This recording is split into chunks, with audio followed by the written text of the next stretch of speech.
Hello everyone. Lálẹ́ àná mo share content kan. Is it even content? It's a write-up pé àwọn ọkùnrin wípé àwọn ìyàwó àkọ́kọ́ wọn ni wọ́n máa ń fẹ́ràn. Mo lóríṣiríṣi reaction mi ti ẹ̀ bú mi lọ síbẹ̀ rẹpẹtẹ. Kò sí problem. Ṣé ẹ rí tẹ́mi bá sọ̀rọ̀ mo mọ̀ nǹkan tí mò ń sọ. Mo dẹ̀ ti ṣiṣẹ́ lórí topic kí n tó mú wá ni. You understand? Ṣé ẹ rí one thing ni pé mi ì sọ wípé èèyàn tó níyàwó méjì níyàwó mẹ́ta kò nífẹ̀ẹ́ àwọn ìyàwó tó kù. Mo sọ wípé energy àti capacity tókùnrin fi nífẹ̀ẹ́ wọ́n ti spend ẹ̀ lórí àwọn ìyá àkọ́kọ́. That was what I said. And àwọn tí wọ́n bá understand nǹkan tí mo ń sọ wọ́n á mọ̀ wípé tòótọ́ ni. Majority àwọn ọkùnrin ìyàwó kejì kẹta kẹrin àbí kò sí nínú dictionary wọn. Majority ọkùnrin tó di polygamist lénìí, polygamy is never in their dictionary. Ẹlòmíì frustration ló ti lọ fẹ́ ìyàwó mi. Ẹlòmíì personal logistic. Torí ẹ̀ ni mo sọ pé nígbà míì tí a bá understand nǹkan ó máa dàbí ẹni pé bóyá èèyàn wà confused. We don't need to be confused. Honestly, kò sí bí ọkùnrin ṣe níyàwó tó pọ̀ tó. We understand the fact. Ẹ rí i pé mo sọ sí write up yẹn pé mi ò sọ pé àwọn first wife náà jẹ́ áńgẹ́lì o. Bẹ́ẹ̀ nígbà tí ẹ bá ń sọ̀rọ̀ nípa ọkùnrin, àwọn ìyá àkọ́kọ́ yẹn ni wọ́n máa ń fẹ́ràn. Ẹ wo woman tí ó lọ wú òkú ọkọ ẹ̀ bàbá onígbìndé yẹn. I understand pé tọkùnrin mi ò bá fẹ́ yàwó mi kò bá jẹ́yà. Irú bàbá onígbìndé yẹn ń sìn tó bá jẹ́yà yẹn nìkan ló fẹ́. Ẹ wo bí ayé ẹ̀ ò bá ṣe ráre. Èyí tó ní kábọ̀ ń pẹ́ ọkọ òun lápè ta kókú dànù. Ṣẹ́ni kírú yẹn mọ́ fẹ́ yàwó mi. Bẹ́ẹ̀ tí máa ń ṣẹlẹ̀ ní wípé the interest, the treasured love yẹn ọ̀dọ̀ àwọn ìyá yẹn ló máa ń wà. Torí ẹ̀ lẹ́ṣẹ̀ rí pé ọkùnrin míì gan tó bá make attempt pé òun fẹ́ fẹ́ yàwó kejì. Even kí ìyáálé ti kó lọ, mo play voice note gẹ́ẹ̀ kan lẹ́nu ọjọ́ mẹ́ta tí mo rí lórí page bàbá òru mẹ́ni ọ̀wọ̀. Gẹ́ẹ̀ yẹn ẹni tó fẹ́ ìyàwó ẹni yẹn ti kó jáde fún bí ọdún méjì títí ló ń dá gbélé ara ẹ̀ tó kọ́. Ìgbà tó rí pọ́kọ́ fẹ́ yàwó mi ó padà wá. Ẹ wá wo bí bàbá yẹn ṣe ń treat ọ̀rọ̀ àwọn méjèèjì tí wọ́n béèrè pé ṣé o tún fẹ́ lélẹ̀ iná lọ ni, ṣé o tún fẹ́ lé lọ ni, because kò easy láti detach away. This video is for obìnrin tó mọ̀ pé o fẹ́ fẹ́ ọkọ bóyá o ti níyàwó rí. Oríṣiríṣi ìyálé ló wà. Ẹlòmíì fọ́kọ tí ò bá yàlé ńlé. Probably bóyá ìyálé yẹn ti lọ fẹ́ yàwó fọ́kọ mi àbí kò sí ń bẹ̀ mọ́. Ìyálé mi dẹ̀ wà tán sí wà nílé tán sì ń ṣe ìyàwó ọkọ yẹn tó sọ pé ọkọ ńlọmọ ń tọ́ sàtọ̀ tó fi fẹ́yàn mi. Stay where they put you. Stay where you are. It doesn't make you inferior. Tá a bá wò gbé ayé Leah àti Rachel, a rí wípé despite the fact wípé wọn ò fẹ́ràn Leah, Bíbélì ó ní and God sees that Leah was not loved and God opened her womb. Nítorí pé Ọlọ́run rí wípé Jacob ò nífẹ̀ẹ́ Leah, Rachel ló nífẹ̀ẹ́, ó ní Ọlọ́run ṣí Leah nínú.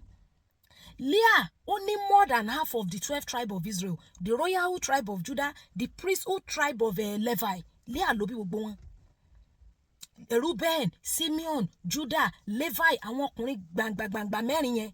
It was Leah that was not loved who gave back to them. Ọlọ́run ní bó ṣe san fún Leah náà. Rachel gan tó ṣe pé òun la fẹ́ràn òun la ṣe gbogbo ẹ̀. Fine, ó bí Jacob, ó bí Joseph, ó dẹ̀ bí Benjamin. That's why gbogbo àwọn ìwà tó wù tó gbóríṣà bàbá ẹ̀ pamọ́ tó ṣe gbogbo bó ṣe wù tó. You see that Jacob still loved her. You cannot manufacture love. Ṣùgbọ́n ìwọ tó bá mọ̀ pé èèyàn tó ń wù ẹ́ ó ti níyàwó rí, don't be carried away. Má fi pé bóyá ìwọ ló dáa jù nísìn. Àwọn ọkùnrin yẹn ẹ̀tàn lọkùnrin wọ́n máa ń nífẹ̀ẹ́ àwọn ìyálé. Ń tójú ìyálé tó gbo ewúro sí wọn lójú, ìyà tó fi jẹ wọ́n, frustration tó fi jẹ wọ́n, tó ṣe fún wọn, òun ló fà tó ń fi wá wọ̀rọ̀ kọ̀ ṣàdá. I'm telling you, the same way bó ṣe ṣe nígbà tó fẹ́ mú wọ wọlé, tó bá fẹ́ ló mẹ́lòmíì wọlé, ó tún á ṣe jù bẹ́ẹ̀ lọ náà. The treasured love of their life ọ̀dọ̀ àwọn first woman yẹn ni máa ń wà. Àwọn ìyálé yẹn nígbà míì máa ń fa yọ̀ fọ́. Ṣé àmọ́ pé wọ́n ní kò sẹ́ńtà àgbégorí ẹṣin tí ò ní sọ pàkọ́ sẹ́yìn. Ẹlòmíì ayọ̀ pọ̀rọ̀ ló fà á. Kò sẹ́ni tí ń gbà kàtà lọ́wọ́ akí tí wọ́n ìgbapò ìyálé lọ́wọ́ ọkọ. Kò sí ni ṣáwọn tán ti jọ wà for years ìwọ tó dé lánàá. Oníkálùkù ló kàn ní place tiẹ̀. Whereby ibi wọn bá fi ọ́ sí jókòó síbẹ̀. Ṣùgbọ́n nígbà tí mo make a statement wípé no matter how a man make you to feel, the first and treasured love, original love of his life, ọ̀dọ̀ àwọn ìyálé yẹn ni mo wà. Mo mọ tí mo rí tí mo fi sọ bẹ́ẹ̀, mo mọ bí tí mo ṣiṣẹ́ dé tí mo fi sọ. Gbogbo àwọn tí wọ́n ń sọ pé irọ́ ni kò rí bẹ́ẹ̀, táwọn èèyàn lọ ń like kọ́mẹ́ǹtì wọn, wọ́n lọ ń respond sábẹ́ kọ́mẹ́ǹtì ara wọn. Tó bá yá wọn wọnú DM, tó bá yá from there wọn á dórí WhatsApp, tó bá yá wọn padà gba pátá ń di ẹ̀ ni. Àwọn ọkùnrin tán sọ pé irọ́ ni àwẹ̀ ni, tẹ́ ẹ lọ ń like kọ́mẹ́ǹtì wọn, tẹ́ ẹ lọ ń múra yín lọ́rẹ̀ ń comment section, ẹ̀rín yín kàn ń pa mí, ó máa padà dó ẹgbẹ̀yìn ni, Ọlọ́run gbọ́. So that is it. Àwọn ẹ lọ ó lè má jẹ́wọ́ fún ẹ, but torí ẹ̀ tókùnrin bá fẹ́ yàwó mi, wọ́n máa ń fi ìyàwó mi correct ọpọlọ ìyálé ń gbà mí. Tó bá ti di wípé ìyálé ti yí padà, kí ló dé tó jẹ́ pé àwọn ọkọ yẹn máa padà sọ́dọ̀ àwọn ìyálé yẹn á lé ìyàwó kejì lọ? Because the ìyàwó kejì was never in their dictionary, it was never in their agenda, kò sí nínú plan wọn. Ọ̀pọ̀lọpọ̀ ọkùnrin, àwọn tí religion wọn dìídì fàyè gba polygamy gan, àwọn Muslim friends mi, monogamist lọ́pọ̀ jù nù wọn, lọ́pọ̀ jù àbí ní virtually gbogbo wọn. I'm telling you, the people where they do polygamy, where I know self, wey be Christian, them plenty more than Muslim.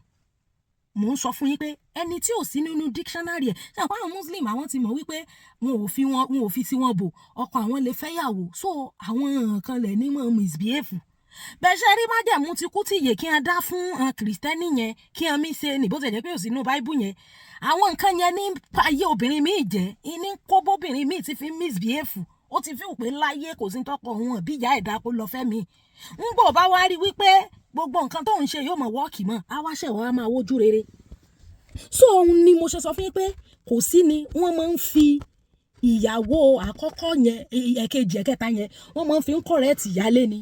Tó bá ti wá di wípé ìyálé ti change, ọpọlọ ẹ ti padà sí reset mood, ó ti rí wípé òun ti fẹ́ ṣorogún, òsàjẹ́ pé méjì obìnrin ò sì dénú, kò sóbìnrin tó fẹ́ pé méjì, tó bá ti fajú ọkọ mọ́ra padà 99.99% of the time the husband will go back to her. Àìmọye irú wọn DM tó jẹ́ pé single mother lẹ́lòmíì, tó jẹ́ pé second third wife ló lọ ṣe tọ́kọ padà sọ́dọ̀ ìyálé. Nígbà tí Sarah tó ní kábíràmù fẹ́ gà tó fẹ́ ń gbà yẹn, nígbà tí the same Sarah náà ló ní kẹ́gà kọ́kọ́ òun lé gà jáde tọmọtọmọ, ó lè jáde náà, ó lè lẹ́fì mọ̀ pé ṣe rí àwọn tí wọ́n máa ń fẹ́ sí kejì sí kẹta yẹn, èmi ò ní wọn ìnífẹ̀ẹ́ wọn ò, but percentage of ìfẹ́ tán ní sí wọn ò dàbí. The original treasured love of a man is still with the ìyálé tó kọ́kọ́ fẹ́ yẹn. Bó o bá ṣe wá play káàdì ẹni tó bá wù ọmọ hùwà burúkú, tó bá ti fẹ́ dó ẹ sọ pé bó ń ro ẹ, sọ pé o léwo lóbò, sọ pé ó rè ọ́, kò sí wàhálà. At the end of the day tó bá ti sọ̀rọ̀ kó sọ pé kò rí bẹ́ẹ̀, mọ̀ hùwà burúkú, mọ̀ insult gbogbo family ẹ̀, insult o náà, sọ̀rọ̀ sí, mọ̀ dáná fún, tó bá ti fẹ́ dáná gan fata já fi yọ̀ já sáàmọ̀ ṣe dáadáa, tó bá bọ̀ sọ̀rọ̀ gan mọ̀ fún lésì, mọ̀ lójú, wọ́n ṣe mọ̀ ra ń kò lórí, mọ̀ fi gígbá lórí, gbogbo wà burúkú tó bá wù mọ̀ wù lọ, kò sí problem. Nígbà tí gbogbo ẹ̀ bá ṣẹlẹ̀ tán for years kí ọbẹ̀ kí ọ̀dà lóhùn, ń bò bọ́ wá rí pé competition ti dé, wọ́n jẹ́ ń tọ́ jẹ́ kí ṣe gbogbo ọkùnrin ni ó padà tó bá gbé wà áńgẹ́lì wọ̀ tí ó padà wá tó bá ti rí pójú rere ló ń wá, tó ló ti mọ̀ pé nítorí competition tó ti rí lójú ó yí padà. Ìwà tó wù nígbà tó ò tí ilẹ̀ lómi ìyẹn gangan ni the real ìwà ẹ. Nígbà tó bẹ̀rẹ̀ sí wá gbé wà áńgẹ́lì wọ̀ nísìn, kì í ṣe gbogbo ọkùnrin pé mo sọ pé 99.999% sórí 0.0001% tó kù yẹn, òun náà ṣì wà láyé, tó ṣe pé bó gbé wà áńgẹ́lì wọ̀ jù bẹ́ẹ̀ lọ, ẹ ti pé méjì náà nu kálukú ọmọdé kó dàpín dónù. So yà báyìí nísìn, the majority àwọn ọkùnrin they will still go back. In fact, ọ̀pọ̀lọpọ̀ tí wọ́n máa ń fi ṣe second third wife wọ́n máa ń fi wọ́n ṣàyè ibẹ̀ nítorí kan lè ríbi dé bá ni, nítorí wípé ìjọ́ tí ìyálé bá fẹ́ hùwà burúkú kan lè ríbi fàdàgbà ètò rọ̀ sí. Kì í ṣe wípé wọ́n ń fi bẹ́ẹ̀ taratara nífẹ̀ẹ́ people yẹn, because the real love tí wọ́n ti expand lórí the first woman yẹn nísìn, ó ti kọ́ wọn lọ́gbọ́n. Bí ìgbà tí jìbìtì bá lùyàn jìbìtì ní tán ni ẹ mọ̀ bọ́ ẹ wá rajà kan kọ́ wá kówó kalẹ̀ kan wá lùyàn jìbìtì kó ti fi gbogbo ẹ̀mí sí. Tẹ́lòmíì bá gbọ́ jáde, tàkọ́kọ́ yẹn á ti kọ́ ẹ lọ́gbọ́n, kò mí ìpò wà healed. Ẹni tó spend the whole love of his life lé lórí níbẹ̀rẹ̀ ayé tó fẹ́, ìgbà tí yẹn tọ́ gbogbo ọmọ tán tó ṣe pé kinní ó padà bá yé ẹ̀jẹ̀ ni. Obìnrin ò sì akànra sẹ́ra wa díẹ̀ náà ni, ìsèpá ìyàtọ̀ díẹ̀ níbẹ̀ láàrin obìnrin, ó ti mọ̀ wípé ṣé mò ń tí yẹn ṣe fún ọ nìwọ fóun lìwọ náà ṣe. So kò ní fi gbogbo tẹ̀mítẹ̀mí ṣe mọ́. àdẹ̀mọ̀ ọkùnrin òun ló ní àárọ̀ obìnrin ló lálẹ́ tóbìnrin táwọn ọmọ obìnrin bá ti ń dàgbà tán ti ń ṣoríire obìnrin yẹn máa lágbára sí i bàbá ló máa wíìkì sí i àtọkùnrin àtobìnrin láìsàn àgbájọ máa ń ṣe bẹ́ẹ̀ ó ń ṣe àwọn ọkùnrin ju obìnrin lọ because ọkùnrin ló ń fara ṣiṣẹ́ ọkùnrin ló ń tírèènì ọmọ sálàyé mi yé wa ọkùnrin ló ń fara ṣiṣẹ́ ọkùnrin ló ń tírèènì ọmọ ọkùnrin ló ń ṣe àwọn wàhálà yẹn so ẹni tí ó ti wá fi gbogbo ìgbésí ayé rẹ̀ sí èèyàn kan for years kọ́ tírèènì ọmọ kó ṣe wípé níṣe ni ẹ̀dẹ̀yìn ọmọ kọ́ eventually at the long run ìwọ tó mọ á ṣe ń sìn á kàn ra mọ́ fi ẹ́ pàrònú rẹ ni kò lè ìfẹ́ yẹn ìdáàbí mò ń sọ fún yín tó bá wù kẹ́ ẹ nírọ́ ni àwọn ọkùnrin míì náà wà tó ṣe pé wàá bú ìwà wèrè ni wọ́n ń wù sí àwọn ìyálé ńgbà tí wọ́n fẹ́ ìwọ náà ni wọ́n ń ṣe bí áńgẹ́lì ńgbà tí wọ́n fi ọdẹ létán kí wọ́n fi ayé wà padà ní kí ìwà burúkú kí wọ́n wù sí ìyálé ìhàn replicate ẹ̀ lórí ìwọ náà bí gbogbo àwọn ọ̀rọ̀ yẹn ṣe rí nìyẹn ni mo ṣe ń sọ pé kò sí bí ọkùnrin ṣe make you feel the real treasured love of his life yẹn ọ̀dọ̀ àwọn ìyálé yẹn ló wà so tán bá ti fẹ́ ṣì kejì ìkẹta ìkẹrin àbí bóyá o lọ mú nọ́mbà ní tètè ibi tá a bá fi ẹ́ sí dúró síbẹ̀ lálàáfíà it doesn't mean you don't have advantage everyone has his own comparative advantage ìgbà míì gan ẹlòmíì wà tí ó ṣe first wife tó ṣe pé ìyà ló máa bá dé fún I'm telling you kádàrá sì wà ìgbà tí èmi kéré jù báyìí lọ ni mo máa ń rò pé àwọn tó máa ti second third wife fún àwọn lọ́rùn àpáàdì àwọn ọkùnrin tó máa ti fẹ́ yàwó náà àwọn náà rọ̀rùn àpáàdì ìgbà tó di wípé èèyàn náà bẹ̀rẹ̀ sí í ṣe personal study èèyàn náà ń wo scriptures èèyàn ń gbogbo ẹ̀yẹ́bẹ́yẹ́bẹ́ ní tó ń yé èèyàn lọ́rùn tó fi yé èèyàn kádàrá wà sọ̀rọ̀ mi yé àbáyé ní ìsìn ṣùgbọ́n ibi wọn bá fẹ́ lẹ́mọ̀ sọ̀sọ́ léèyàn máa jókòó sí má ẹ̀ bá fíù pé wọ́n fi ọ́ ṣe number 2 3 4 5 kó wá fíù pé wàá take over tó wàá dúró síbi tán fi ẹ́ sí ni gbàgbé bó ṣe ṣẹlẹ̀ àwọn ọkùnrin àwọn ìyálé náà máa ń nífẹ̀ẹ́ na dem dem dey nífẹ̀ẹ́ yẹra fẹ́ bú mi kò sí tọ́kàn mi ẹni tó fẹ́ tọ́kọ́ fẹ́ yẹn àwa lè mọ̀ mo ti rẹ́yàn tó ti kúrò lọ́dọ̀ ọkọ tó ti lọ fọ́kọ mi tó ti bímọ síbẹ̀ ọkọ ẹ̀ dẹ̀ sì gbà padà ìyàwó mi gan tó ti fẹ́ gan ńgbà tí ìyálé yẹn lọ gan ńgbà tó di pé wàhálà ṣẹlẹ̀ tí ìyàwó òun lòun lọ kò sọ pé kó mọ́ lọ ṣe ló lòun àti ìyàwó òun jà ní tìyálé òun jà wọ́n sì ti parí ẹ̀ so ìwọ̀n balẹ̀ yẹn rárá mọ́ ṣe gulegule mọ́ ibi èèyàn bá fẹ́ even kó yẹ pé olúwa rẹ̀ náà nìkan ni ń bẹ lọ́wọ́ wọn pé bóyá wọn ò ní méjì wọn ò ní mẹ́ta ṣé àbáyé ní ìsìn ọlọ́run nìkan lọ́mọ ọ̀la lọ́mọ tẹ́nìkan ó wù sí yàn wà lọ́la ẹ dákun ẹ mọ̀ jà mọ́ bíbélì ní ènìyàn mọ̀ ṣe rora rẹ ju bí o ti mọ́ lọ bá a ti mọ́ là á ṣe bí ó bá fìyàn sí it doesn't make you inferior mò ń sọ fún wa nígbà míì gan kádàrá míì máa ń fìyàn sáwọn ibì kan láti gbógo ayé èèyàn ga ni ọlọ́run gbọ́ just to gbé ògo ayé èèyàn ga tó dé pé mọ̀ pé at the beginning of your life tó ń bá lọ gbé ẹ sí forefront àwọn ìyá mi ò sọ̀rọ̀ mọ̀ fìyà kí n apá ayé ẹ̀yàn apá ọ̀jẹ̀ ni ló ṣe wò pé yóò rọra fi ọ́ sí ibi tó jẹ́ pé ní wàá wà ń bí iná for the meantime so kò sí pé there is no superior no inferior bẹ́ẹ̀ ibi tọ́lọ́run bá torí bá dáyàn sí kéèyàn ò wà ń bẹ̀ kéèyàn mọ̀ fi pé bóyá òun fẹ́ wà above don't be deluded. No be men, no be all this. No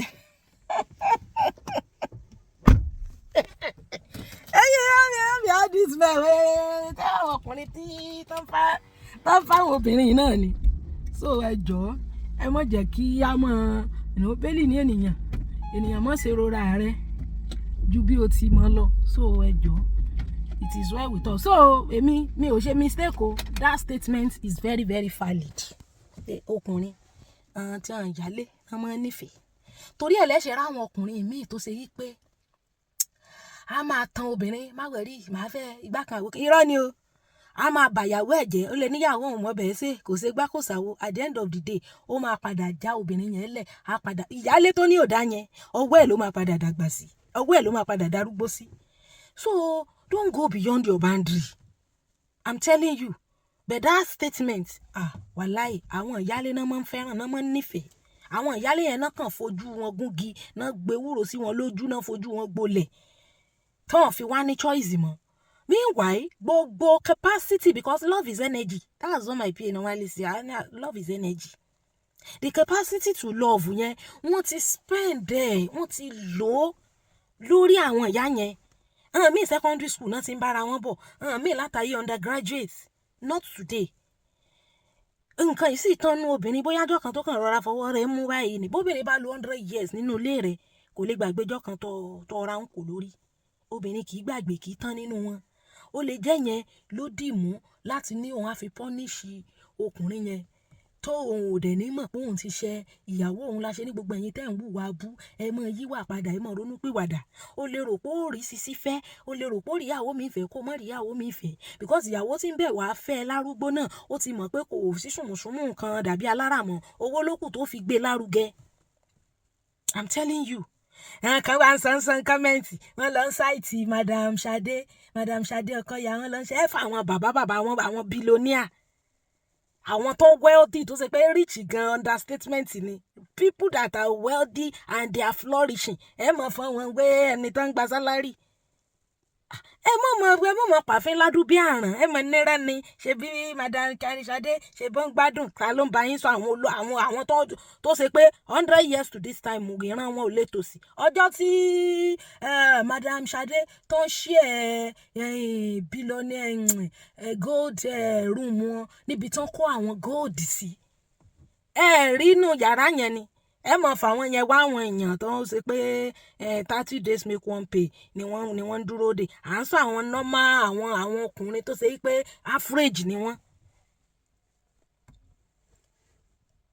Ṣègbè nífẹ̀ẹ́ kínní kan. Àmọ́rófà báwo lọkùnrin á ṣe fọ́mọdé tó ti mọ̀ pọ́wọ́ ẹ̀ ló máa darúgbó sí tí ò wá ní tọ́jú rẹ̀. Àwọn yẹn ní owó, ẹ mọ̀ wọn ṣàpẹẹrẹ wọn èèyàn tó ń lówó average ọkùnrin lèmi bá wí. Nígbà àgbọn ìyálé náà mọ́ nífẹ̀ẹ́ gbàgbé. Mo tiẹ̀ láìkí bọ̀dá kan comment section yẹn, ó ní kí n má cast àwọn náà, ó ní kí ló dẹ̀ dé tí mo dẹ̀ wá ń cast àwọn. Stabose, why are you ẹ mọ̀ bínú jàre. Stabose, why are you casting us? Ẹ má cast wa. Ọjọ́ àwọn ìyálé wọn náà mọ́ nífẹ̀ẹ́, frustration ló tì wọ́n wá bá second touch. Èyí tí frustration ò dẹ̀ tì wá bóyá ó feel pé òun ò fẹ́ dúró tì kan, òun ló mọ reason ń tọ́fà. Ṣùgbọ́n pé ká ẹ mọ náírà ni àwẹ̀ ni ìníwọ̀n nífẹ̀ẹ́ kejì kẹta o, but kò lè tó 0.5%. Kò lè tó 0.5%. That's why ìwọ tó bá ti mọ̀ wípé ìwọ nìkan ló wà lọ́wọ́ ọkùnrin, wọ́n torí ìyẹn ìgbà ọlọ́bí òréré fa. That's one thing life has taught me. Àìmọye tí wọ́n hùwà abú sí èèyàn, tí wọ́n fojú kọ́ àyàn rẹ̀, tí wọ́n fojú kọ́ ọmọ láìsí èèyàn pé kínní ń gbọ́ Ọlọ́run ṣàánú olúwa rẹ̀ ní ìsìn tí ó ṣe pé kínní tí ó ẹ̀sẹ̀ ń ṣe bí ẹn pé èèyàn exist. So ẹni tí yóò ń tẹ̀lé tó ṣe pé wọ́n nìkan lọ wà lẹ́yìn ọmọ nǹkan tí ó lè ọmọlẹ̀ tí ọmọ la ńlá ṣe ní gbogbo òpò téèyàn bá wà kéèyàn mọ̀ ṣe dáadáa ni. I'm telling you, you don't know tomorrow. Ẹni tá à ń bẹ̀ lẹ́nìí ó lè dẹni tí ń bẹ̀ èèyàn lọ́la. That's why a gbọ́dọ̀ sọ pé kìkì níbi tí ń lọ ìmí nìkan náà lọ́fẹ́ wò ó. Ẹni tó rò pé ò lè ṣe nǹkan kan ó lè ṣe mẹ́wàá o. Gbogbo ọkùnrin tí wọ́n ń hùwà abú náà sóbìnrin sórí jọ́tọ́ lọ́n bá máa yọ obìnrin báyìí bí ẹ̀ ń yọ jìgá báyìí ni yọkàn yọ báyìí ni bí ẹ̀ ń yọ jìgá. Let's be good to one another. Ṣùgbọ́n pé tèmi sọ wípé yàn fẹ́ ṣìkejì ṣìkẹta wá rò pé wọ́n ló nífẹ̀ẹ́. Pàfú ẹ̀lẹ́ ní o, pàfú ẹ̀lẹ́ tó bá ń gbọ́ pàfú ẹ̀lẹ́. Àwọn ìyálé náà máa ń nífẹ̀ẹ́, ìyálé ló mọ ohun tó ṣe tó dé gbòsọ́kàn ọkọ yẹn tó fi fíù pé òun ò rí future pẹ̀lú ẹ̀ mọ́. But when you talk about the love gangan, when you talk about the real love gangan, wàláhì ọ̀dọ̀ àwọn ìyálé yẹn ni máa wà. So it is well with us. Ẹ ṣé gan.